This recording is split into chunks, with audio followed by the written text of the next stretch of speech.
بسم اللہ الرحمن الرحیم۔ قال رسول اللہ صلی اللہ علیہ وسلم: من كان يؤمن بالله واليوم الآخر فليحسن إلى جاره، ومن كان يؤمن بالله واليوم الآخر فليكرم ضيفه، ومن كان يؤمن بالله واليوم الآخر فليقل خيرا أو ليسكت۔ رسول اللہ صلی اللہ علیہ وسلم نے فرمایا، جو اللہ تعالیٰ اور یوم آخرت پر یقین رکھتا ہے وہ اپنے ہمسائے سے اچھا سلوک کرے، اور جو اللہ تعالیٰ اور قیامت کے دن پر ایمان رکھتا ہے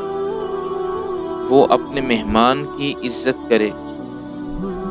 اور جو اللہ تعالیٰ اور یوم آخرت پر یقین رکھتا ہے اسے چاہیے کہ اچھی بات کہے